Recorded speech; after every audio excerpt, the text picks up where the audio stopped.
It's just scary to think about that more parents have to go through this. Like I said, it's a feeling that I can't describe, and I hope people can process that before it's too late, because we all think about it. I thought about it so many times, but I never thought it was going to hit home. That's Magali Nieto, one of our CBS7 team members. She lost her teenage son this summer in a fiery wreck in southeastern New Mexico.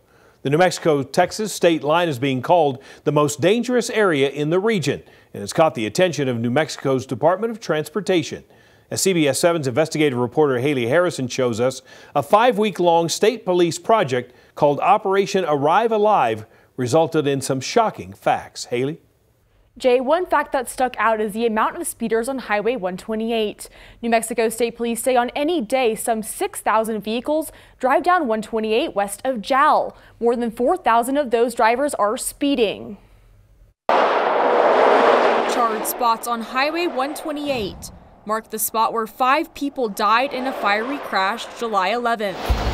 One of them was 19-year-old Alonzo Hernandez, a son and a brother from Odessa, who just landed his first big gig in the oil fields.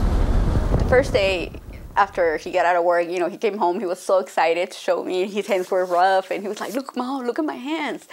Thursday, my mom got up, made him some burritos.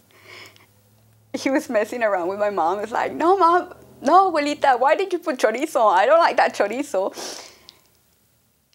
He left, and that was it. Like, I didn't get to kiss my boy. I didn't get to tell him goodbye.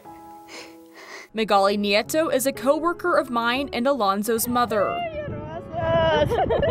Instead of seeing the plans they made together through, she had to make other arrangements. You shouldn't be doing that. As a parent, you should not be writing your son's obituary.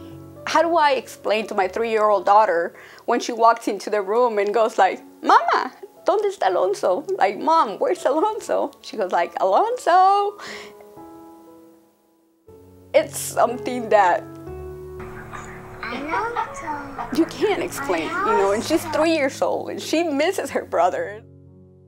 Even months later, pieces of a vehicle can still be found after the fatal crash that happened just behind me on July 11th. This crash and 3 others, claiming 11 lives total, are the reason state police are stepping up and making sure havoc stops on Highway 128. A lot of it is the aggressive driving. New Mexico Police Captain Lance Bateman and his officers launched Operation Arrive Alive in August. That's our goal. Our goal is to make sure people get on the highway and arrive to their destinations, and then we decided to do a large-scale operation on our end and bring in officers from around the state to try to bring the fatalities and crashes down. During the 5-week Monday through Friday operation, officers wrote 2,385 tickets, which averages out to a whopping 95 tickets per day. Out of those 2,300 traffic stops, officers pulled 52 drivers and 198 vehicles off the road. There were also 21 non-injury crashes, 16 with injuries, and luckily, no one died during the 25-day operation. Captain Bateman believes it was a huge success. It starts with the number of crashes. It dropped significantly for severe crashes. Of course, we start with the fatalities. We had 0 during the operations during the 5 weeks. That right there is a success in itself. And he says they don't plan on ending their fight against the oil field traffic. We are going to do periodic operations where we bring in, some will be announced, some won't be announced, and we hope that the public will remember that there could be a state police officer just up the road. Nieto still doesn't know what caused the crash that killed her son, but hopes Operation Arrive Alive is the beginning of a safer stretch of Highway 128. To all the drivers, you guys are driving a monster made of steel without imagining the consequences of driving 100 miles an hour, killing someone.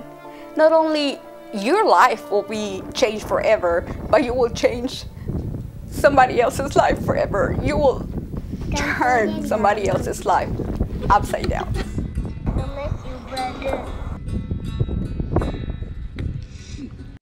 This week, the 50-mile stretch on Highway 128 was officially deemed a New Mexico state corridor. I also found out that New Mexico officials are working closely with West Texas agencies to combat the problems together on these oil-filled highways. We'll explain that and more tomorrow night at 6 as we continue our look at Operation Arrive Alive.